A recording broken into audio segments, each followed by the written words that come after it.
Você acha que acontece muito isso? Não sei, pelo menos piada disso tem, entendeu?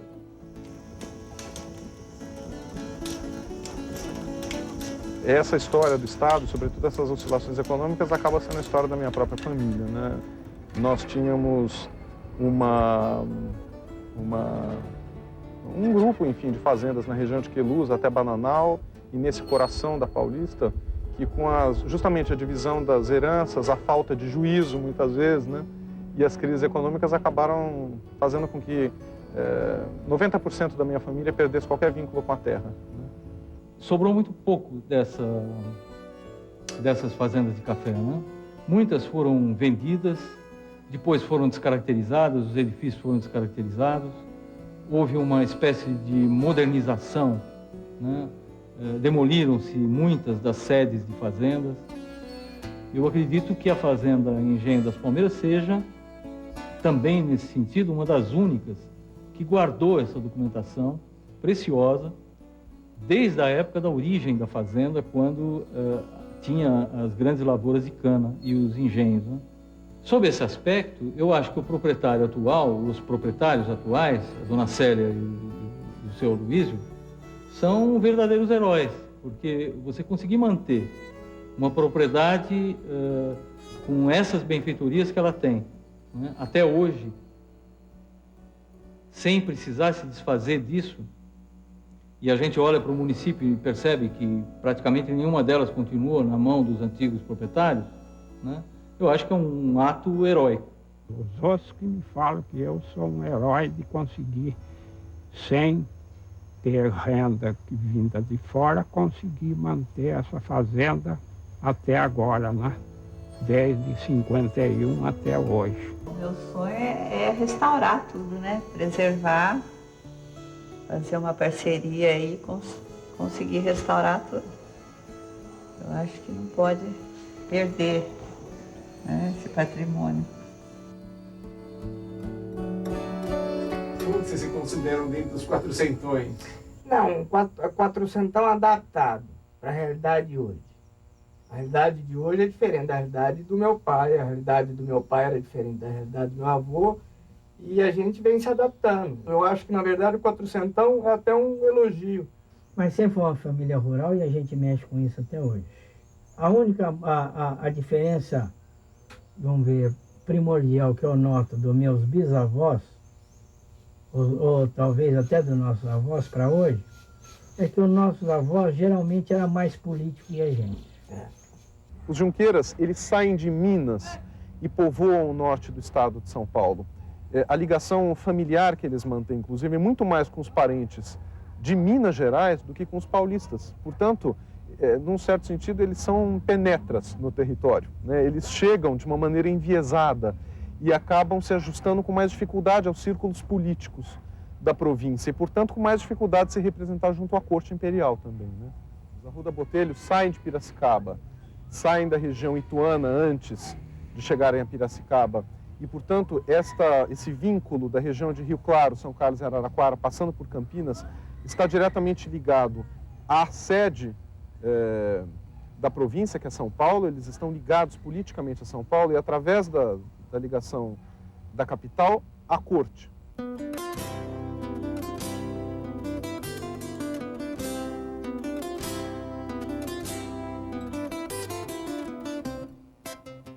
Perdoe-me falar um pouco dos Arruda Botelho, uma vez que sua história está ligada a São Carlos e a esta data comemorativa. Houve uma consanguinidade benéfica quando Gonçalo Vaz Botelho casou com sua parenta, Ana de Arruda, dos quais originaram-se os Arruda Botelhos que vieram para o Brasil e os que ficaram lá também. Desses consanguíneos descendem Arruda Botelho brilhantes e empreendedores, como Carlos Bartolomeu de Arruda Botelho, o primeiro proprietário da Sesmaria do Pinhal, que abriu o Picadão de Cuiabá, Carlos José Botelho, segundo proprietário da Sesmaria do Pinhal e fundador da Casa do Pinhal, o Conde do Pinhal, Antônio Carlos, brilhantíssimo e grande realizador que impulsionou São Carlos em todas as direções, além de fundador da cidade, juntamente com seus irmãos e cunhados.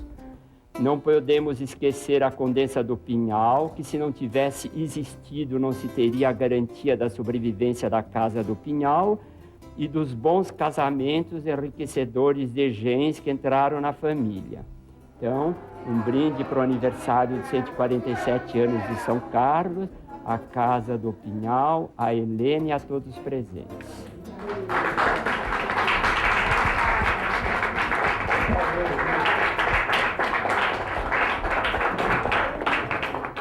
Aqui é a capela, né? A gente é a primeira capela da região. É uma capela simples, de madeira, de estilo neoclássico, com alguns traços do barroco. Aquela parte em cima, no barroco, né? As conchas em cima dos santos, os castiçais e essa parte aqui do altar no estilo barroco. No nicho principal ficava o santo de São Carlos Borromeu, né? Um santo patrono da família Arruda Botelho, um santo dos estudiosos e intelectuais, santo italiano, né?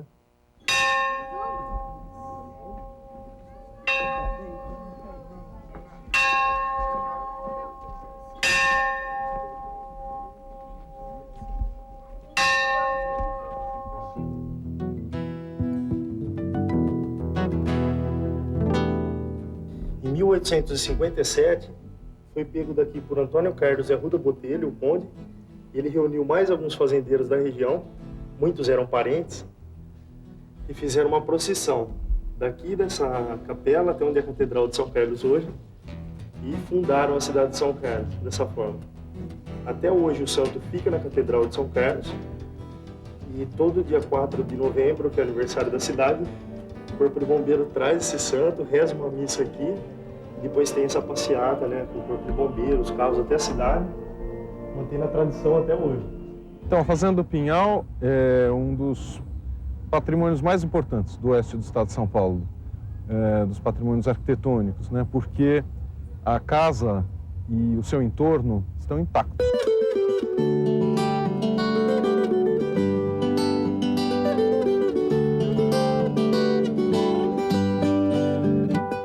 Tem uma característica que eu acho muito interessante, que eu acho que foi até o que permitiu que essa fazenda hoje em dia estivesse nas nossas mãos, foi que a minha bisavó, quando ela morreu com 104 anos, e ela não quis que essa fazenda fosse dividida. Quando uma propriedade, o dono da propriedade morre, o patrimônio é dividido. Olha, uma grande particularidade que eu vejo entre os Arruda Botelho, sobretudo o grupo que descende de Antônio Carlos de Arruda Botelho, o conde do Pinhal, sua esposa Ana Carolina, né, condessa do Pinhal, é o vínculo intenso com a terra e com a propriedade rural que organizou essa família no século XIX. No fundo, você vai se dando conta da importância de um lugar como esse aos poucos.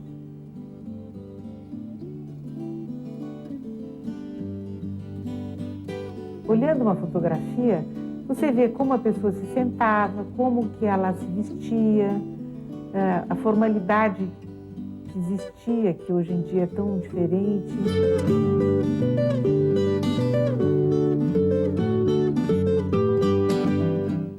Essas fazendas na região de São Carlos, de Rio Claro, de Araraquara, eram muito ricas. Elas foram, inclusive, anteriores a essa região de Ribeirão Preto, que atinge o auge mesmo na passagem do século XIX e do século XX.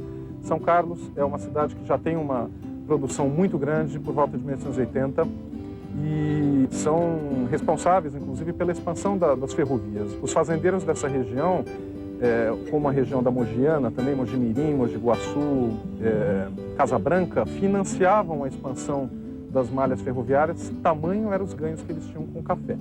Inclusive o Antônio Carlos, ele recebe o título de conde, ele teve 3 títulos, né? Um de barão, de visconde e o terceiro de conde.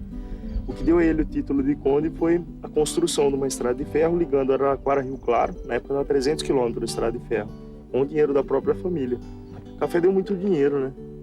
Chegou uma hora que ele percebeu que não ia ter outro para fazer, ele se juntou com o sogro e os dois juntaram um dinheiro e construíram uma linha de Rio Claro até Araraquara, com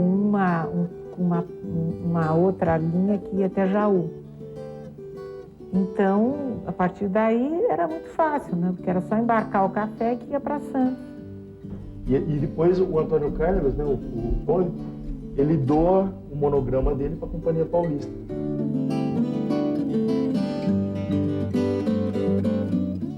A gente pode dizer que a família que detém a casa e os domínios da casa há 8 gerações, eles tiveram um cuidado enorme de manter as construções, a sede, uma parte das senzalas, as tulhas, de uma maneira que pudesse evidenciar claramente o período em que essas construções foram levantadas.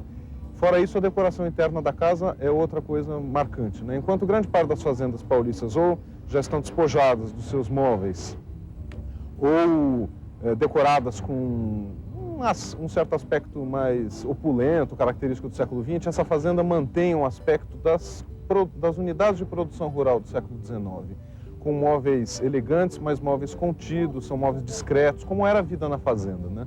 A vida na fazenda era diferente da vida nos palacetes das cidades. Era uma vida mais simples, mais discreta, como convinha a um lugar que era de produção econômica, né? E fotografias, objetos, louças da família, os móveis estão todos preservados nos ambientes. Aqui nessa cadeira maior, né, sentavam as filhas. Nessas duas aqui sentava o conde e a condessa, né, que tem os bracinhos, diferencia. E nas outras cadeiras sentavam as visitas. O resto? Separavam as mulheres, né, das visitas.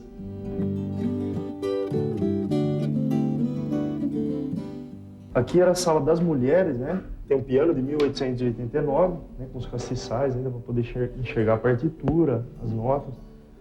E era chique a família que tinha as filhas que sabiam tocar. E aqui a gente já começa a perceber também nessa sala, nessa terceira fase dos móveis, o leão, né, mostrava poder, né, nos móveis, tudo entalhado à mão, essas peças, vocês observarem.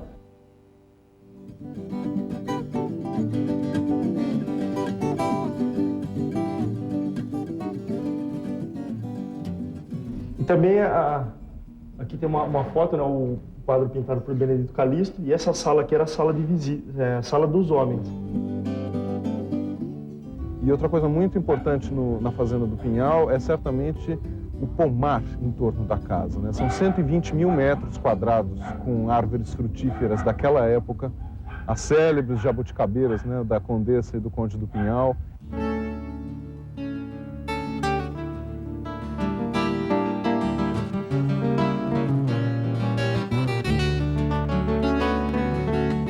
Na verdade, o pomar é um pomar antigo, né? Ele tem uns 5 alqueires de pomar. E esse pomar foi todo murado ainda no século XIX.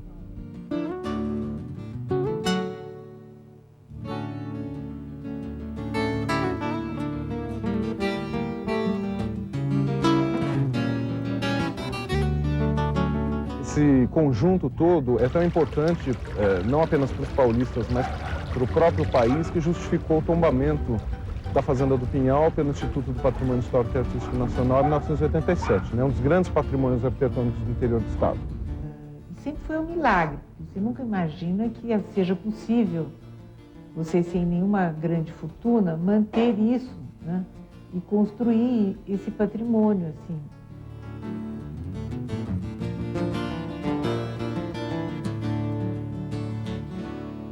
Um lugar como esse é um lugar cheio de histórias, né? Cheio de histórias do passado, de como é que era. E sempre foi um lugar muito prestigiado pela família, muito querido, por ser um lugar que reunia todos, né?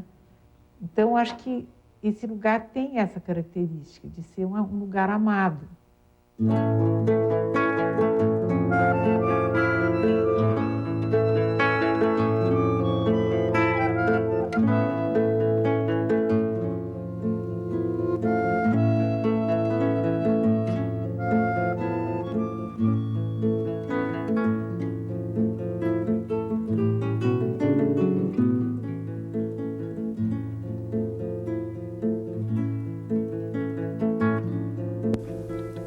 Assista ao filme A Grande Noitada, no Cine Brasil, hoje, 11h30 da noite. Na hora da compra, dê preferência a produtos de empresas comprometidas com o desenvolvimento sustentável.